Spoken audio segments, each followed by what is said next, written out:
vídeo voy a explicar el tetraedro. Es un poliedro regular. Vamos a explicar un tetraedro con una cara apoyada en el plano horizontal. Vamos a explicar sus características, su sección principal para que podamos entender los ejercicios que nos pidan y saber construir el tetraedro en planta y alzado en el diédrico.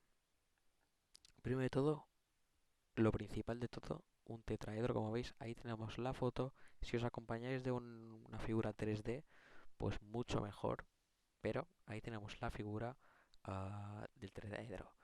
Partes del tetraedro.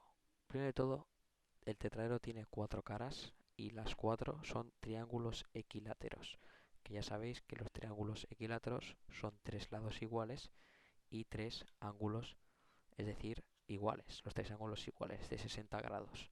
Las aristas, lógicamente, son iguales. En este caso tiene 6 aristas y de vértices pues tiene 4. La sección principal es, básicamente consta, digamos, la explicación sería dividir el poliedro en dos partes iguales a través de un corte por un plano que contiene una de sus aristas y el punto medio de la opuesta, que básicamente ahora veremos el proceso de cómo se hace. Tenemos ese puntito. Observa en el dibujo cómo puedes saber la altura del tetraedro. Digamos que tenemos una arista de 60 milímetros, ¿vale? Aquí vamos a ver cómo se saca la altura, básicamente. Hacemos la construcción de un triángulo equilátero, que ya sabemos todos construir un triángulo equilátero, eso espero que sepáis. Hacemos el triángulo equilátero y esta cara, ¿no? Como podemos ver, la cara del tetraedro de 60 milímetros de arista. La perpendicular, eso es la altura, ¿no? 90 grados, altura. Como podemos ver en el dibujo, tenemos la altura allí, la otra altura allí y la arista. Sección principal. Pasamos a la segunda parte del vídeo, la sección principal de un tetraedro. Como podemos ver, aquí a mi izquierda tenemos el tetraedro, pues la sección, ¿no? Como se vería. Para dibujar, ahora vamos a pasar a la segunda parte del vídeo, el tetraedro. Como podemos ver, tenemos la primera parte, o sea, el primer dibujo es pues un tetraedro, su sección, y para construir su sección principal, básicamente, como podemos ver, este punto hay que hallarlo. ¿Cómo hallamos este punto? Pues simplemente hay que hacer los incentros o ortocentros o lo que queramos en un triángulo equilátero. Que ya sabéis que para hacer un incentro, por ejemplo, digamos, ahora hay que hacer bisectrices. Hacemos las bisectrices, ¿vale?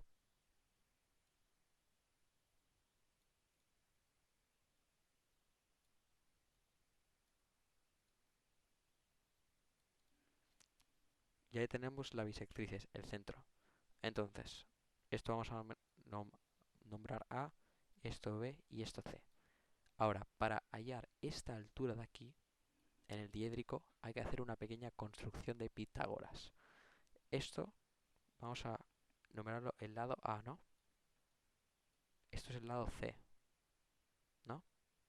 Entonces hay que hallar este lado de aquí.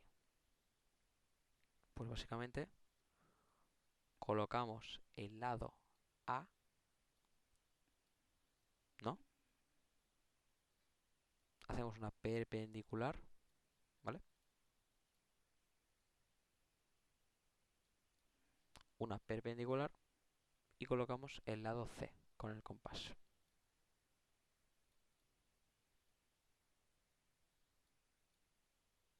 Y eso de ahí es el lado B que buscamos.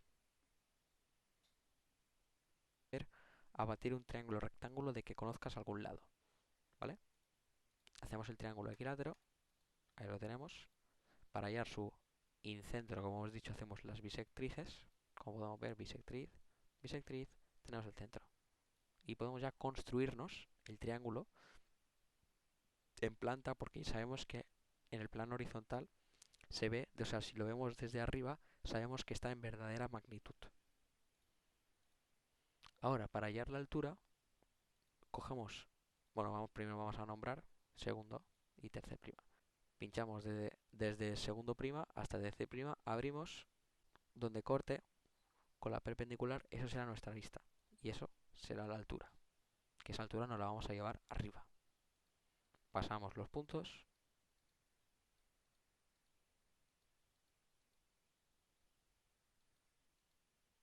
Ahí colocamos nuestra altura. Y ya podemos hacer la unión. Y como puedo ver, esto sería el tetraedro apoyado en un plano horizontal, sin ninguna discontinua, lógicamente, ya que está recto. Si encontramos una posición relativa, es decir, que el triángulo nos queda de lado, pues ya sí que nos estará en juego lo que serían las líneas discontinuas. Misma construcción, sabemos bisectrices, nos podemos construir directamente el tetraedro, hacemos una perpendicular en 4 para hallar 4 porque hemos hallado la misma altura, ¿vale? Es el mismo ejercicio, pero en diferentes posiciones. Y como podemos ver, aquí ya sí que habrá que representar las líneas discontinuas, en este caso sería en 1. Las discontinuas de 1 doble prima a 4 doble prima. Y si el triángulo nos queda en esta posición, bisectrices, hallamos y quedaría líneas discontinuas 3 doble prima hasta 4 doble prima. Como ves, hay dos métodos para conseguir la medida de la altura del tetraedro. Eso he explicado la primera en el anterior segmento del vídeo, y en este segmento del vídeo que ya es haciendo pues esto como acabáis de ver. Espero que os haya gustado la explicación del tetraedro. Ahora en los otros vídeos aprenderéis a hacer los diferentes ejercicios de tetraedros, pero si habéis entendido estos conceptos, estas características, os saldrá mucho más fácil los ejercicios. Un saludo.